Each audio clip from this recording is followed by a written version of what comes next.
What's the big old deal? You know who it is. It's Ghost. And I'm back with another one. I had to bring you this exclusive content of the Jimmy Kimmel show. Now, this is not in the shows that we grew up on. This is something exclusive, but I definitely had to bring you this one. But before we get everything started, man, you know what to do. Go ahead and like, comment, and subscribe to the channel. You already know the deal, man. So, hopefully your day starting off great. It's Sunday. I just came back from the gym. I got chest in. I did legs yesterday. I could barely walk. I thought about doing some cardio. I said, man, I'm gonna kill myself if I hop on that treadmill.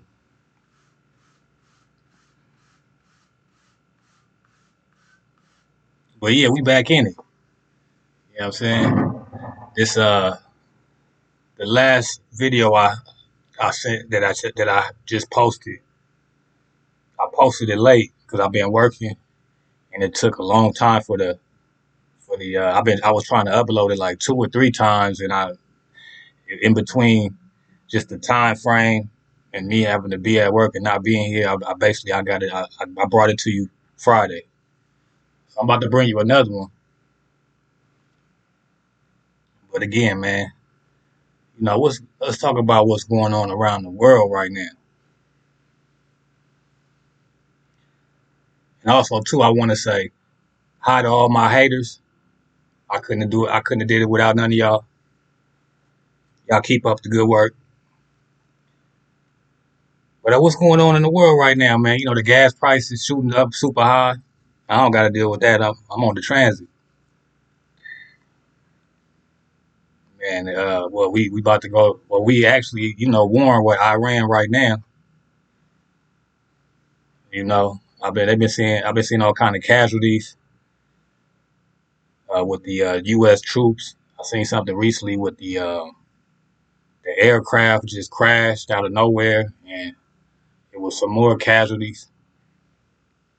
When I be seeing in the algorithm when they be showing these soldiers dying, it just to me it just seems like they just preparing us for what's to come, like more casualties. All in the price of war. What else going on? They got the Oscars. The Oscars going on today. That's supposed to be a huge thing. I might take a look at it. I really don't care for the Oscars, but I might take a look at it, see what's going on. Yeah, man. Well, besides that, I definitely had to bring you this content. Now, you see here, Jimmy Kimmel. Jimmy Kimmel wasn't back, in the '90s with the talk shows. So this is definitely not part of the talk shows we grew up on, but this is definitely exclusive. Now, the guest that he's about to have on is Governor Newsom.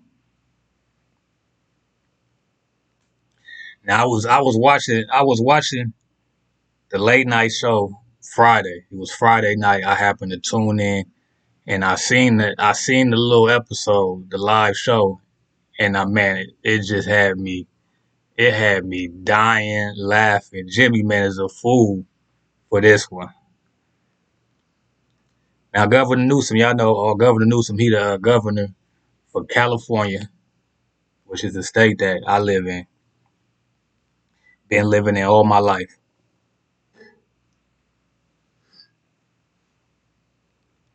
And he basically been fucking the state up.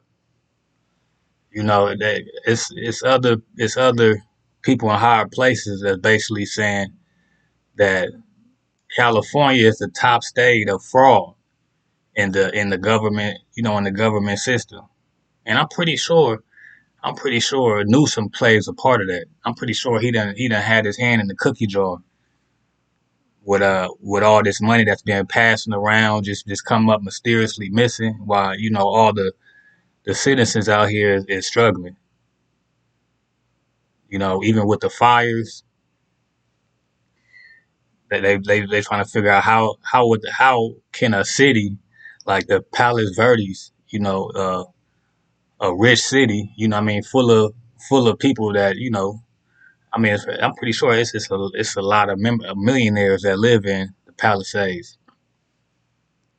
But how can a city not be prepared for some type of disaster that happened? Like how do you not have any water in the hydrogen systems, like no reserve waters? You know what I mean? For the whole city to burn down, not alone like all the other cities like Eden. Eden was a city that was I want to say it was predominantly black, but it was a strong black community in that city. You know what I mean? And the whole city just burned down to the ground. And they still trying to figure out, what's the next step. You got people that's, went from living great, living the American dream to now, they trying to figure out, they basically their whole life is torn down. And it was, based off the leadership of this man, because at the end of the day, he's the governor of California. And I remember a clip when there was a lady that was trying. It was like Governor Newsom. She was trying to talk to him, and he was trying to play it off like, "Yeah, I'm on the phone right now with the president.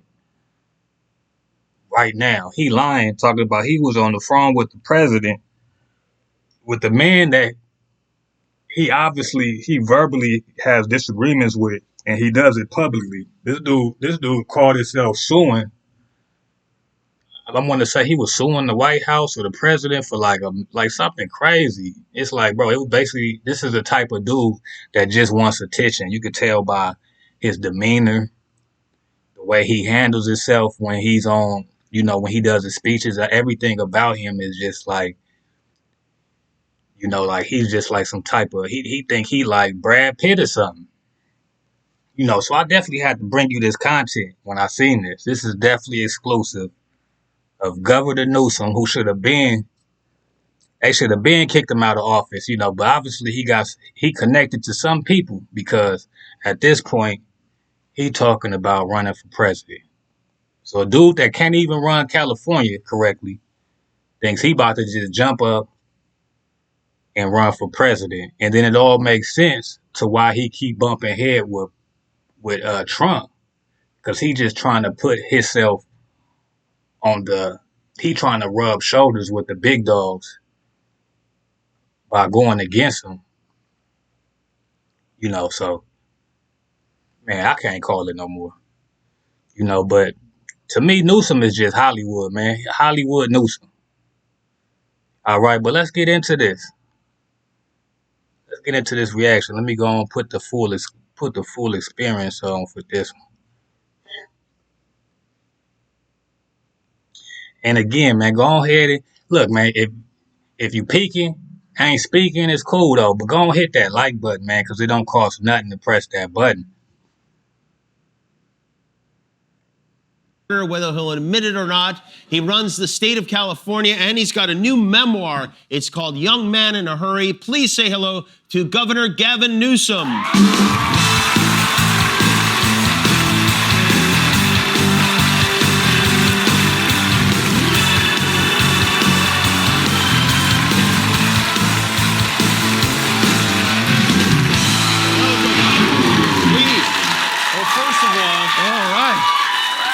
I want to tell you how honored I am and we are not only to have you here, but to have you here announcing that you are running for president. Oh, is that?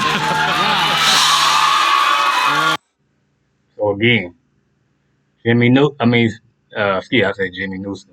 Jimmy Kimmel letting y'all know he making it clear on his debut that he's definitely looking to run for president. So again, this is the reason why he's always going against Trump, talking about what Trump is doing, this, that, and the third.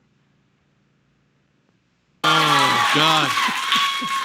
Unbelievable. How are you, Jimmy? I'm good. How are you? That's a good way to change the subject. I appreciate that. I appreciate this audience as well. It's good to be back. I'm interested in, I have to say. Wow. Thank you. I'm slightly embarrassed because I assumed, I don't know why, I thought you grew up rich. I read the book, and I'm like, oh yeah, you not only didn't you grow up rich, your dad left when you were how old? He left when I was 2 or 3 years old. Yes. Your mom was a waitress at a Mexican restaurant. Yep. She had a variety of jobs. Yeah, 19 when she was pregnant with me. A couple years later, she's raising 2 kids on her own. And my father had a breakdown, ran for public office, lost, ran again for office, was broke and broken, and then just took off. I don't want to paint a negative picture of him, but as a father. Yeah. Okay. So Newsom grew up fatherless. But it seemed like his father was a somebody, though. He said he was running for a certain position. It seemed like a government position, so this goes to show why, why that he went the lane that he went. But it seemed like his father wasn't in his life, so I can relate. I can relate it to him in that way. My mom, my mom raised me, but she, I had my stepfather. My stepfather, he was there, during my younger years coming up, high school, but it's never the same though when you don't have you don't have a father that actually, they actually be like, oh, this is my son, and he wants to take that pride in seeing you grow up as a man. You know what I mean? But let's keep this going though, so I can relate to Newsom in that aspect. Those early age, he left us wanting a little bit, but no, it was, just the grit and the hard work and the example of a single mom. And to all the single, I know it when you did the Women's History Month, to all the single moms out there, hats off, because there's no more important and extraordinary job of them. So that's a big part of the why I wrote the book. You deal with dyslexia. You barely got into college, and yet you remind me of that. Yeah. Somehow this beautiful head of hair and face carried you all the way to the governor's mansion. Is that it? But I wrote the book because you look rich. You know that, right? Is that? All right. So they saying he has dyslexia. I'm not even sure exactly what that disease is. Let me see here. I got to go to my handy dandy notebook, Chat GPT.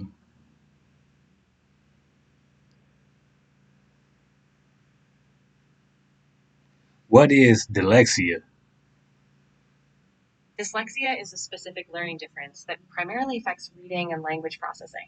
People with dyslexia often have difficulty with accurate or fluent word recognition, decoding words, and sometimes spelling, even though their intelligence is often typical or above average. It's a neurological condition, not related to laziness or vision problems. And people can often thrive with tailored support and strategies. Okay. Yeah, absolutely. Okay. Yeah, she wanted to say some more, but we heard enough from Chat GPT. I haven't named mine yet. But anyway, so hey, that brings me all back because it was I'll be watching it was another podcast, and they were saying how he had a segment where he was saying that he can't read, but he was saying this in front of an audience. So I guess people were thinking that he was trying to be funny when he was saying it. Matter of fact, it was a viral way. Go check out the viral way. Great podcasters.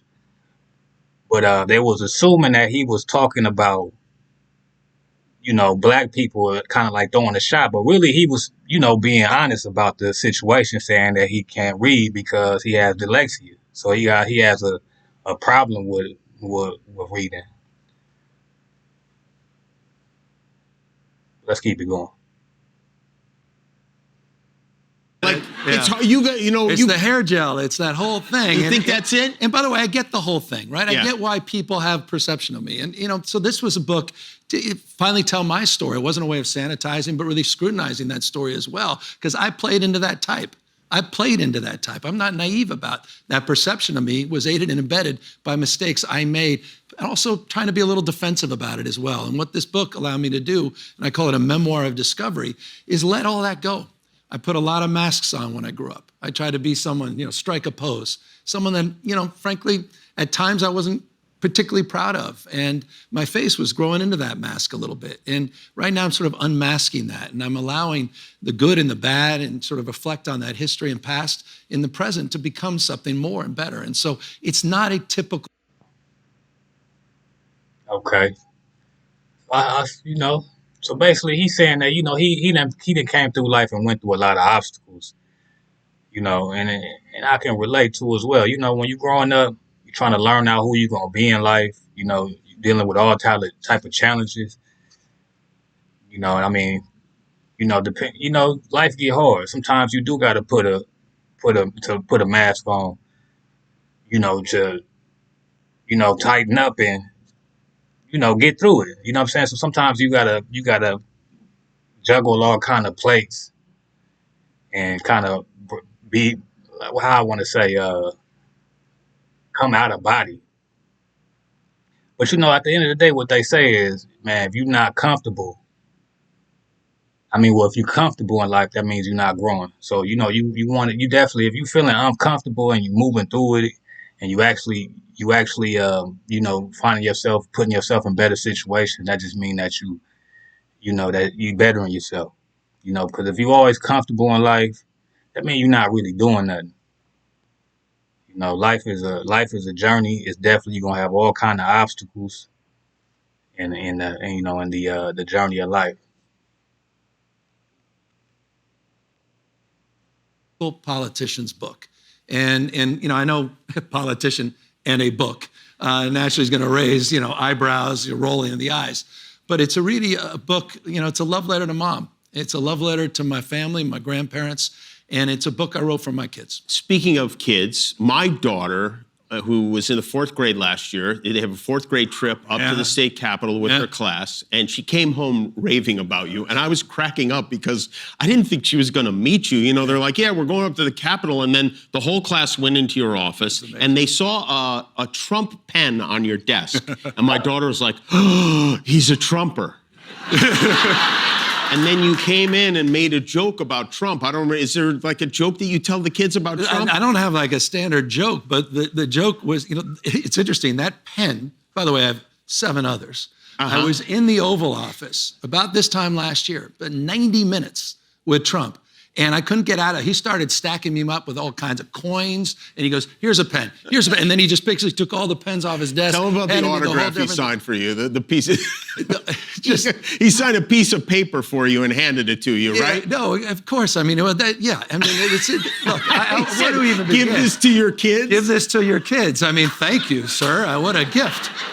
This is what they've been missing in their lives. And handed my daughter Jane a set of keys for whatever reason. The key to, that was the key to San Francisco, the key to city. By the way, she has the key to my heart. She's amazing. I did not know that was your daughter. She said to you, I can't be trusted with this, and gave you the key back. She actually did say that. No, it's an old brass key, and she was fascinated by it. But look, nothing better, by the way. I've got 4 young kids, 10, 12, 14, and 16-year-old. But fourth good spacing, by the way. Really disciplined. We're very disciplined. Your lovemaking is like clockwork. It's incredible. My wife is right there. She's raising her. Of course, she's affirming all of that. Your wife is the greatest. Why are y'all shy right now? Why are y'all shy? You're supposed to shake your head. Sometimes I hear people talking about California, and I wonder, where are they getting this? Where are they getting this? Well, Fox derangement. It's 24/7, the California derangement syndrome. It's through these propaganda networks, focusing on what's wrong every single day. And there's an old adage, you're nothing more than your consistent thoughts. Whatever you focus on, you find more of. And these networks have really honed in on California for one reason. Our success runs completely contra to their... Definitely true. Whatever your thoughts are becomes reality. So if you always thinking negative, like a negative Nancy, your reality is negativity. That's just a fact. So if you want positive results in the world, you gotta practice, having positive thoughts, affirmations. Just, like I said, it all goes back again to you. Nobody gonna love you the way you love yourself.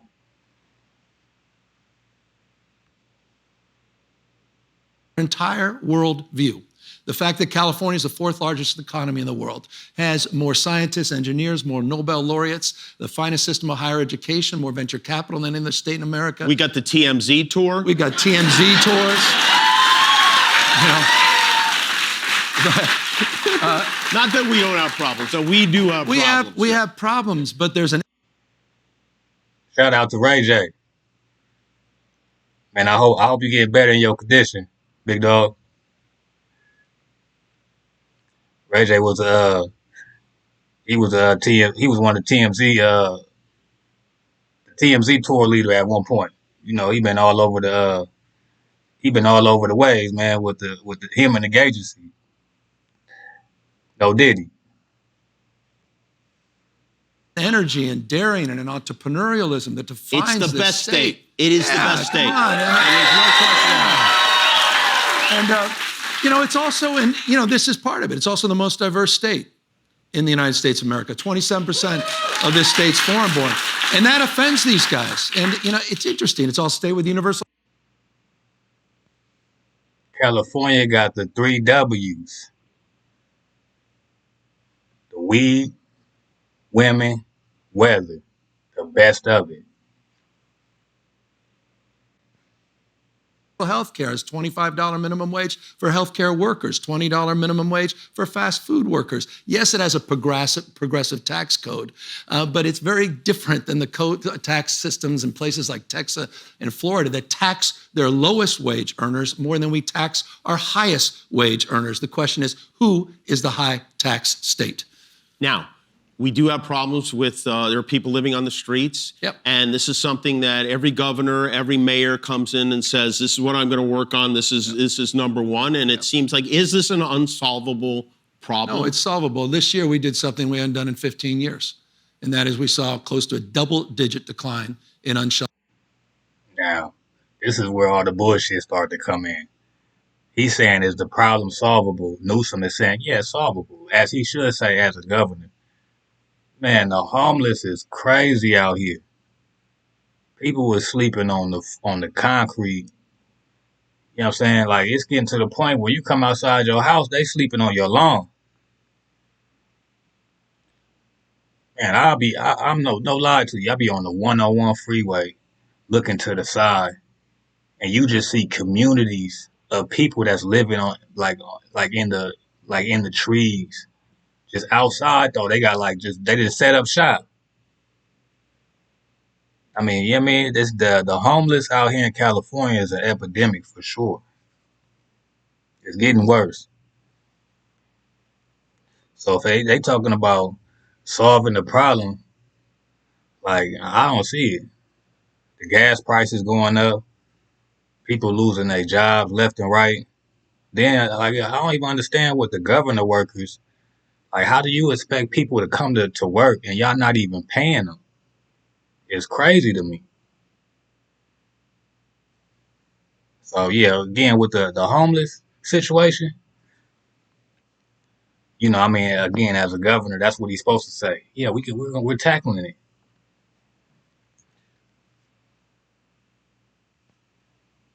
Sheltered homeless. That had not happened in the state of California, down 9%. That's progress. We're finally seeing real progress. We're finally seeing it. But Jimmy, this is important to know. As a former mayor, the state of California, when I was mayor, the state was not involved in homeless policies. It completely abandoned the cities and counties. We were on our own. That's radically changed since I've gotten there. We've taken responsibility, accountability. We're moving aggressively with the most significant mental health reforms and investments in U.S. history. Same with housing. We're focusing on encampments. And we're finally, it's a flywheel, all these years later, finally seeing real progress. At the same time, and you saw this last year with the numbers nationally, it went up 18.13%. That's another situation with mental health in California. Now, California is a state that's, this is the land where gangbanging started. So, the mental illness in California is rampant. Not alone with just the homeless, but the homeless people that just their mind is just fucked up. You know what I mean? The mental illness out here is crazy because we got just so much stuff going on. You know what I mean? Just like the average mind can't handle. So not along with one, the being homeless, and two, just your mental health on top of that is deteriorating. So yeah, the mental illness is definitely a real issue out here in California.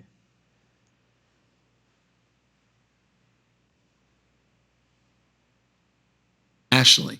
But California finally on the other side seen real progress. 0.13. That's really something. When You're really getting into the double. Well, I mean, it's an exact number, but I mean, it's, I'm It sounded PolitiFact pretty all the exact time. to me. But it's, Why does it take so long to get things built here? I feel like, is California overregulated? Because it Yes. feels like there are a lot of well-meaning laws, rules, etc., that get in the way of building your house, of opening a restaurant.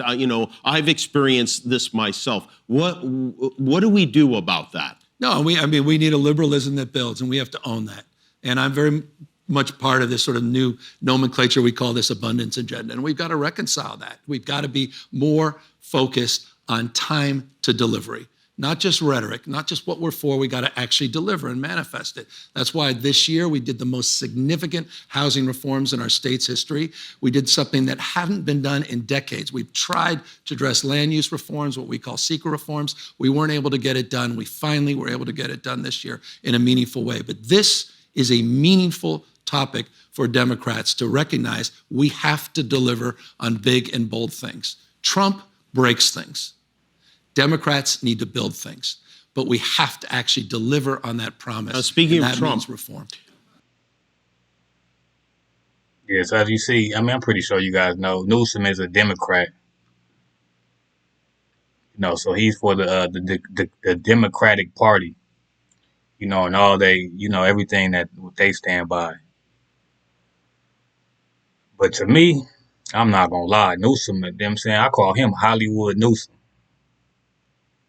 And it's funny though because I was talking to my mom the other night, and I haven't talked to her in a minute, so I want to just tap in. But I was like, yeah, I got my new platform on YouTube. Come check it out. So I sent her the last little video I did. So as soon as she texted me. I think it was like I didn't even pay attention. I didn't even see the text to like 3 in the morning. She like put a shirt on. But that's mom. But then she asked me, "Oh, she said, are you a Democrat or a Republican?" So I text back. I said, "I'm a black man in America. But if I would be a Democrat or a Republican, I definitely would be a Democrat. But to me, it's all BS anyway." Why didn't you think to turn that giant valve of water to turn that on and just have all the water, beautiful water come rushing that, to put out all the fires last year? It was that key. I left it in the office. So your daughter was looking at it. This is my daughter's fault? Yeah, it was your daughter's fault. I had misplaced the damn key. Are we rebuilding the city quickly enough? And should we even be rebuilding in places where we know it is very dangerous? Well, we have to rebuild differently. And speaking of reforms, 28 executive orders I have put into place to radically change the regulatory thickets in the state. So there are no statewide issues as it relates to getting these projects done. You have literally, as of today, 1,258 housing construction projects that are done. A few dozen are already done a year after this fire. You had recovery for the debris removal that just completed itself about 7-8 months ago. So in terms of progress compared to other major disasters, we're well ahead. That said, there are thousands of people that are still frustrated and they want us to move faster and much more efficiently. And that's why every day we're pounding the pavement to deliver on that promise. 3,800 permits have been approved. But right now, we need the President of the United States to approve a disaster supplement. I call bullshit. There's people, I just seen in the news, it was people that have had their house burned down in the Palisades, and they basically lost their whole area. They thinking like, okay, can we could we be able to rebuild here? They pretty much, the people that own the land is saying that, they not answering the phone, and they basically looking to rebuild and bring a whole new, income of people in. They pretty much not even worrying about the people that was there and lost everything, you know, in that section. So, I mean, it's definitely a lot of BS that's going on behind them fires. And it's a lot of people that's frustrated because, they are getting left on, they not being heard. So just imagine you have a home, you pay for, you've been living, and it gets burned down, and then now people that own the land is saying that they about to just they going in their own direction with the rebuild, and they about to do their own thing. So it's a lot of BS going on behind them fires, and they can't tell me that them fires wasn't intentional. And you know what I'm saying, it was intentionally done. Ain't no way a whole communities get burned down all in one setting like that. In different areas though. That was like it was a strategic plan to get people up out of there. And just build something new. Which is gonna bring more money to the economy. It's basically like the casualty of war. We go to war. It's gonna be a benefit for the U.S. or whatever for what we're going to do, but it's gonna be lives lost in the whole ordeal. And that's basically what I seen that's going on with these fires. Now when they starting to rebuild, it's gonna bring money to the economy because it's gonna have jobs, all that, boom, boom. But people that actually took the loss, you know, they get a lot of people getting the short end of the stick. Mental to support the people in Palisades and support the folks in Altadena. And he refuses to do that. He refuses to help the people here this is his in book, Los Angeles. Young Man in a Hurry. We'll be right back with the governor. And again, you see what he doing. He just fall back to blaming everything on Trump. We're back with Governor Gavin Newsom. This is his book, A Young Man in a Hurry. A lot of Democrats, you hear this a lot, and I'm probably one of them, who complain that leaders of our party are not fighting back hard enough. Yeah. And then you led this effort to pass Prop 50, which added districts to the state of California and to counteract what was going on in Texas. Fight fire with fire. Trump is an historic president, historically unpopular. He's going to get crushed, shellacked in the midterms. He is. He's toast. And he knows it. Why else did he call Greg Abbott, saying he's, quote unquote, entitled to 5 seats in a mid-decade redistricting? They, of course, obliged in Texas. What Trump thought would follow was maybe a conversation about writing an op-ed in California to try to win the argument as they're consolidating power. Instead, we decided to redraw the lines and over a 90-day period raised $120 million, and we kicked his ass in November and redrew the lines. And Jimmy, this is I know we're all prone to a little hyperbole. This is not hyperbolic. You saw what happened on January 6th, tried to wreck the country like democracy on fire, dialed up for 11, 12,000 votes in Fulton County.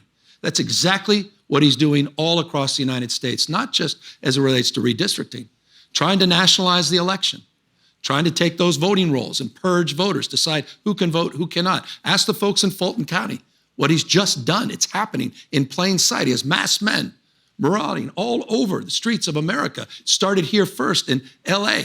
Guys, secret police that took an oath to office to Trump, not the Constitution. Greg Bovino.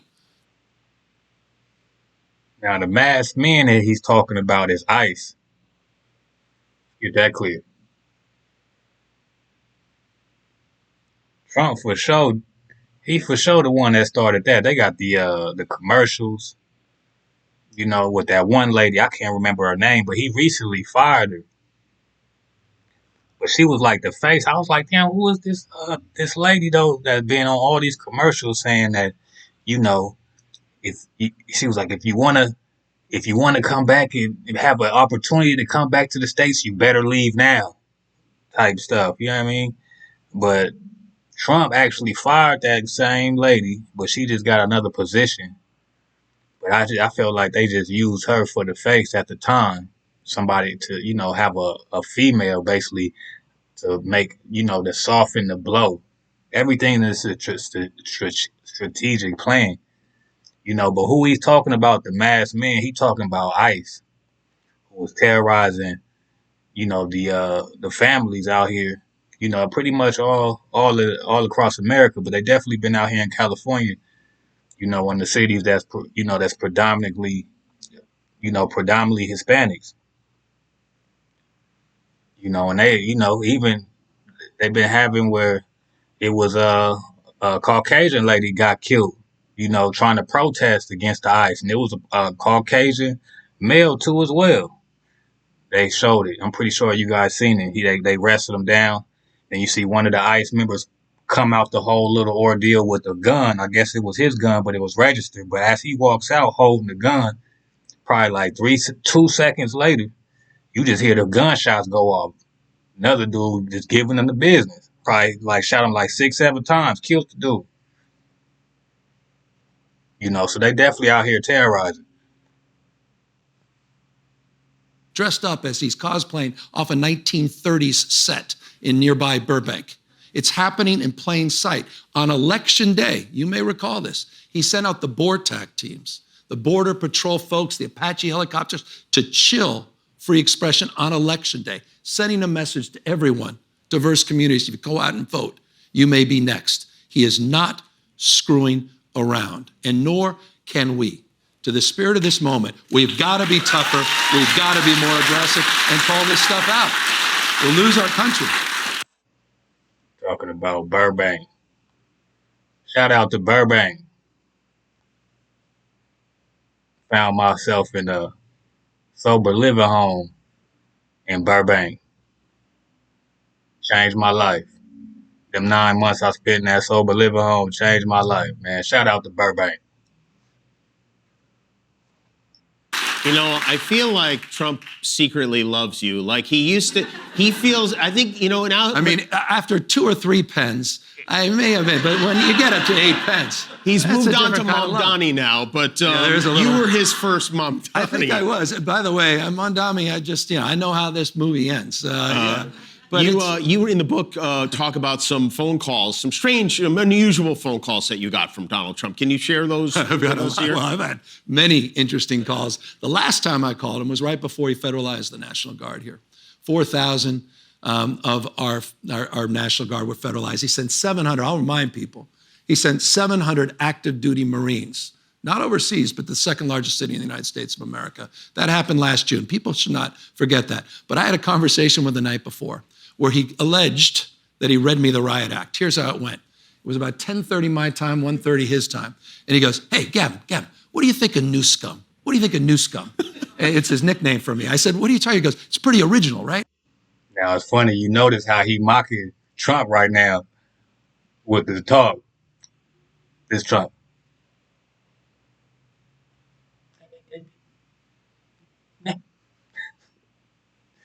Now, wait for it.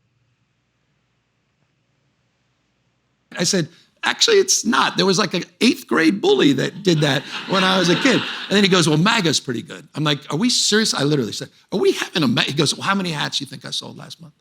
I said, I don't know. He said like 211. I said, that's impressive, sir. And it was literally conversation like that. These are the conversations with Trump. You can't make this stuff up. And about 12 hours later, he said he had read me the riot act and then moved forward with the federalization of the Guard. And so I've had some really interesting conversations. He was upset that you hurt his feelings at one time, right? Well, I am sorry, Mr. President. Yeah, at the my inaugural, and by the way, oh God, I write a little bit about this in the book. My little one, number 4, just turned 10 2 days ago. And he was 3 years old, a little pacifier, and he had a little blanket. I'm giving a speech, and again, as a guy who can't read a speech, I can do teleprompters, but they're not easy. So I'm fixated on this teleprompter, and I see all this fuss in the audience, and it's my 3-year-old who runs up on stage and comes right to me during the inaugural. I can't screw up, I can't look away, and he's right on my leg, and he ran up to his dad, and then I picked him up, and then he starts to put his head and falls asleep as I'm reading my speech. Trump calls me the next day and said, I saw that. I said, thank you, Mr. President. I thought it was going to be a positive conversation. And he goes, and he talks about my wife, said something interesting about her. But he goes, Melania's upset. I said, Melania's upset? I said, what about? He goes, well, you said some pretty harsh things about me. And I said, oh, Mr. President. And I was about to explain what I said. And he goes, oh, I get it. We're all good. Well, he was hurt. Let me just say this. Sad. It's just There's interesting. No way Melania was upset. She probably wrote that stuff. Right? Melania. Now, what Newsom is doing right now is he's trying to put his intellect on a scale of Trump, but basically trying to, downplay Trump, saying that, the things that they're speaking about is it has nothing to do with him running the country. But basically, he's trying to rub shoulders with Trump and basically put himself in the light, that he's the better man for the job. But again, he's not even running California right. So it's like, if you can't even run California right, how you gonna run the whole America, the U.S. of A? Make it make sense. But to me, all these politicians, man, they all Mickey at the end of the day to me. They all just like, they all Hollywood actors, man. It's Hollywood Newsom.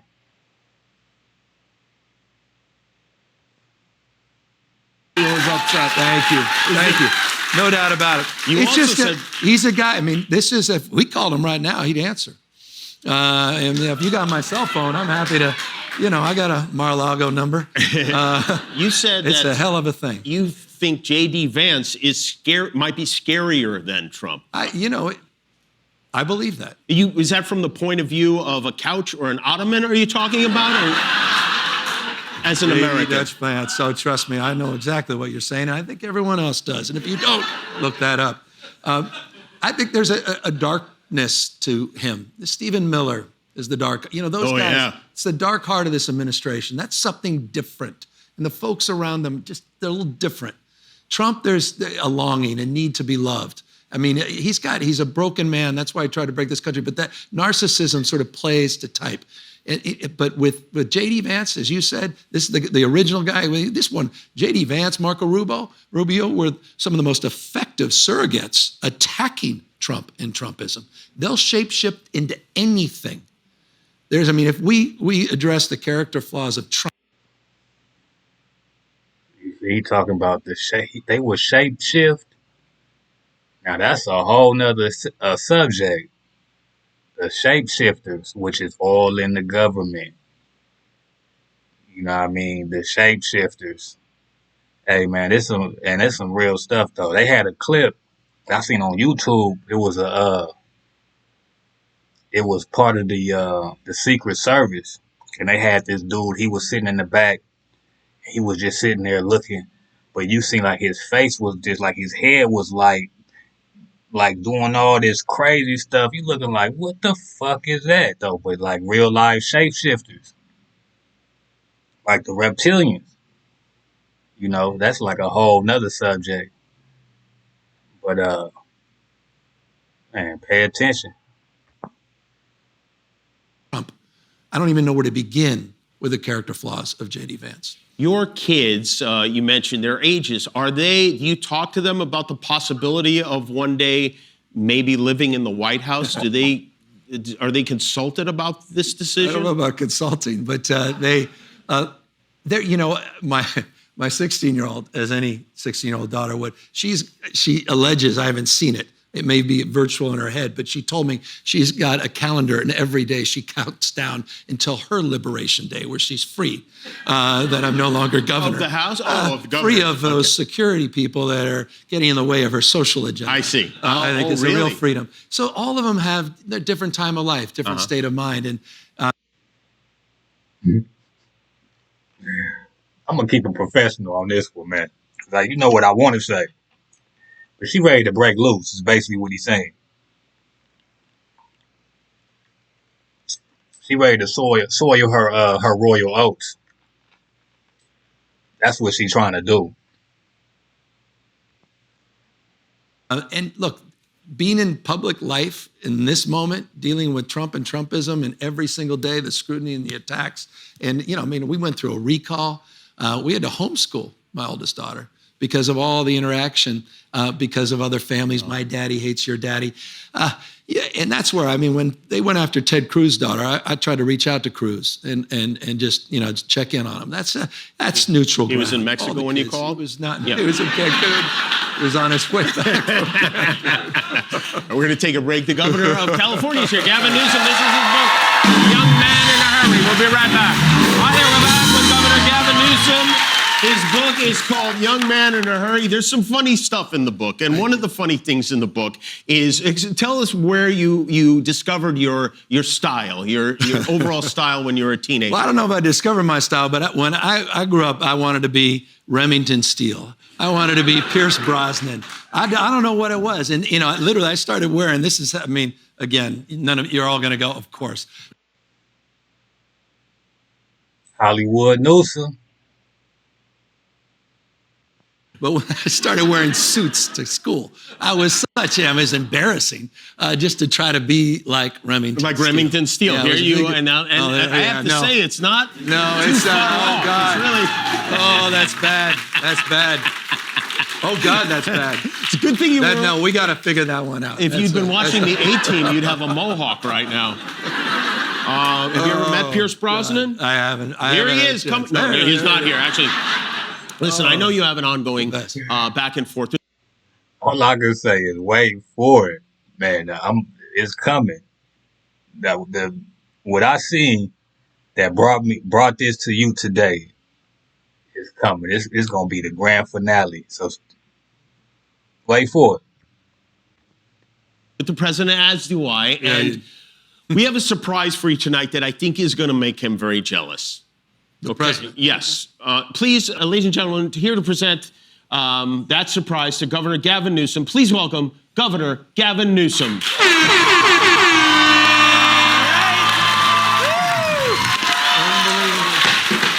There he is. What's up, J-Bone? Hey, Governor. How's it hanging? How's it hanging, G-O-double-me? G-O-double-me. I like it. Thank you for being here tonight. I was hoping you would be here tonight for this. Oh, man, I am so psyched to be here for a Newsom-twosome.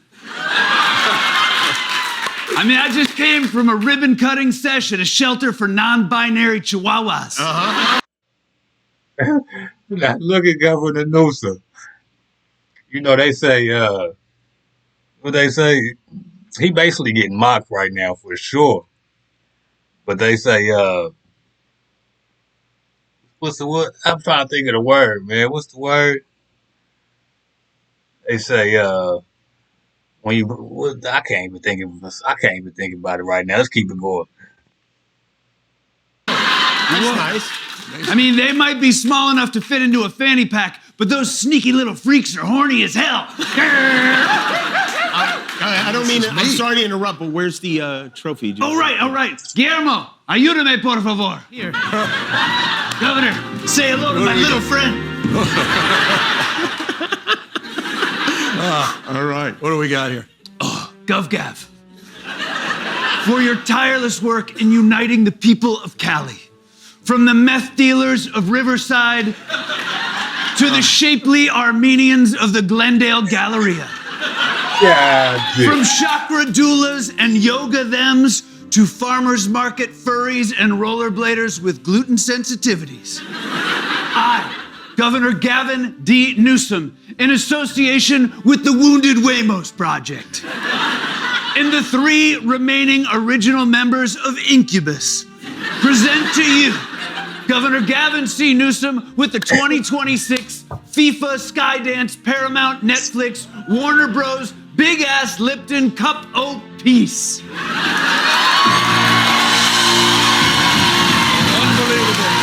Wow. Unbelievable. What is that made of? Unbelievable. Plated with platinum that was ethically sourced from all my expired Amex cards. And it holds an entire magnum of this thick-ass Sauv Blanc. Oh my goodness. Oh my goodness. Pour it out. That is crispy. That is crispy. Do you smell the fruit? Jimmy. What they say, imitation is the highest level of flattery. Something along those lines. But I know Newsom is he can't break character right now. He the governor. I know it's eating him up inside right now. This dude look just like him. Came in looking just like Hollywood Newsom, part 2. I did smell the fruit. Yeah. This is Chris. This is Chris. Paper straw. Paper straw. Gotta keep it that way. Hold on, I'm still pouring. Well, congratulations on. That's the thing about a Magnum. They're bigger. On this historic honor, Governor, would you like to say a few words? As you accept this award? Look, this is long overdue. So that's one. He really want to sip too. He like, man, shit, I might as well sip some of this alcohol. I mean, and I assume it comes with a third term, Mr. Me. Oh, absolutely. I appreciate it. So I just want to thank me for this unbelievable award. What are you going to do with it? What are we going to do with it? Well, hey, what are we doing with I'll it? help you load it into your Prius. How's that? Where's Trump? You know, this is back to Trump. Eat your heart out, Donald. I'm just saying. Jimmy! Real deal, Jimmy. Love the book. Real deal. There it is. There's the book, Young Man in a Hurry, a memoir of discovery. It's out now.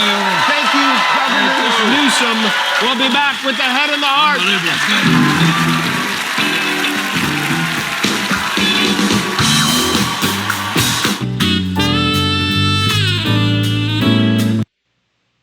Man. So I had to bring you that one. That's basically what I seen Friday night that made me bring y'all this content, man. That was the funniest thing, though. Brought out a dude look just like him and basically showing him like how you look in the mirror. This is what you look like. Eating him up. You could tell he couldn't break character. Then he gonna say, "What does this come with, a third term?" And he talking about Trump. Because, you know, Trump thinking he gonna win another, because I think the presidency is only supposed to be for 2 terms. So, you know, Trump's shooting for a third one. He wants to be the the session. Excuse me, man. Yeah, you know what I mean. He wants to be the only one that's gonna do it, basically. But yeah, you see, he took that shot at Trump. He said, you know what I mean? He mentioned Trump's name, though. So I had to bring you this one. I had already brought you the old Trump. Now I brought you Governor Newsom, man. But definitely, this one was a good one on Jimmy Kimmel part. And you see Jimmy just sitting there, just sitting back. This is probably the only thing. This was the big build up that he was getting to. He just wanted to see how he was gonna react. Man, had to bring it to you, man. But again, this is the Jimmy Kimmel Show with Governor Newsom. Man, so just let me know, man, what y'all think about this, man. Out of everything y'all see, man, go on, drop in the comments on how y'all feel about this one, man. This is definitely exclusive. And I had to bring it to you, man. So you already know the deal, man. It's Big Ghost and we booming, maybe. Talk nice to me, mommy.